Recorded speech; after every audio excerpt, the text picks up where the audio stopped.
Hello, everybody. It's Saturday. It's June the 27th. And that means that we're getting ready to start week 5 of raw food rehab. How could that be? I mean, it's really flying by, and it kind of is a little unsettling to me because it's going like that.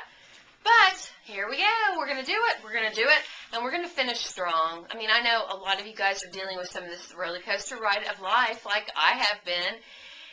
And so today's subject, we're going to talk a little bit about what we talked about yesterday. We're going to finish that topic up, which yesterday I was lining out some of the main toxins that we deal with in our everyday environment, many of which we don't even realize that we're coming in contact with. I mean, when I read that list and kind of, pieced through it all, I'm just sort of like, I'm not a naysayer. I'm an eternal optimist, but that's why I used to get Dr. Mercola's all of his emails, but he was always just so like, if you want to get sick, then do this. And, everything was so negative. I just felt so bogged down. And I certainly don't want that kind of spirit to go forth in this book that I'm writing, but I also think that sometimes we have to get really honest with ourselves, and we have to look at, what are some things that maybe I'm taking in that I had no idea, and maybe I could make some positive changes. So in today's discussion thread, I'm going to list those ideas for you, ways that you can avoid or minimize toxic exposure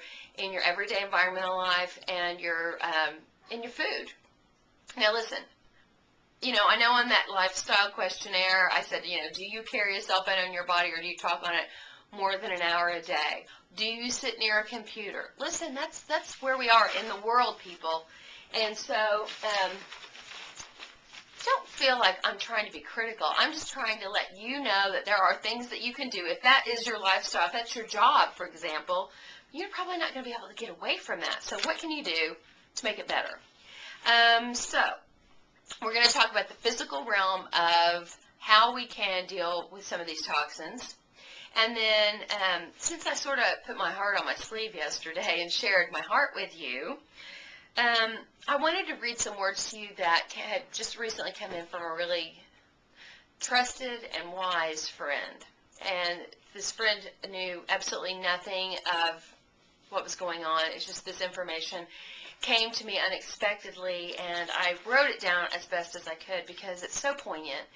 And it spoke to me, like, to the point of tears. So if I start bawling again while I read this, just maybe you'll cry with me. But if it speaks to you, but I think that, like I said yesterday, emotional toxins come so much at all of us. And so what are some things that we can do to overcome that emotional toxicity in our life? And so I'm just going to read this to you. I wrote it all down.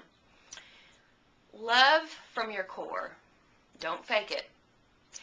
Run from those things which try to entangle you, holding you, and making your life miserable. Stay true to peace, goodness, and safety. Be good friends and love your friends deeply. But you need to learn to play second fiddle. Don't burn yourself out. Find ways to keep yourselves fueled and aflame. Don't be a quitter. Press in harder when you feel that urge to give up, because your answer is just around the corner. Help the needy. Become inventive in your hospitality, even when you think you have nothing left to give. Speak only blessings from your mouth. Cursing under your breath saps your life's energy. Laugh with friends who are happy. Share tears when they are down. Keep no space for being stuck up. Make friends with the nobodies around you. Release the need to be a great somebody. If you can't find it in you, if you can find it in you, get along with everyone, discovering each person's own unique beauty.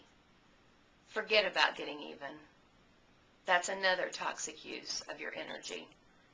Be the change. Give of yourself when you're left with nothing. Even your own generosity will surprise and delight you. How can you not read those words and not get teared up? So I'm going to leave you with that on the eve of the Sabbath tomorrow. Tomorrow's a Sabbath for some. Today's a Sabbath for many.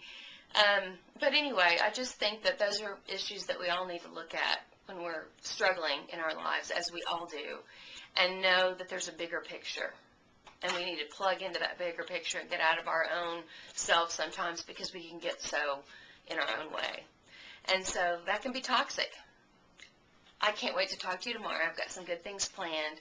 You better weigh in tomorrow, because I did put up a thread that if you don't get active, rehabbers, I'm going to have to give you the boot. It's all in love, but I can only have people in this community that are active, and you'll be getting a personal email from me if I have those concerns. So if you're watching this video right now, you probably don't have anything to worry about. So I appreciate your participation. I appreciate your friendship, and let me know how you're doing today. Love you. Bye.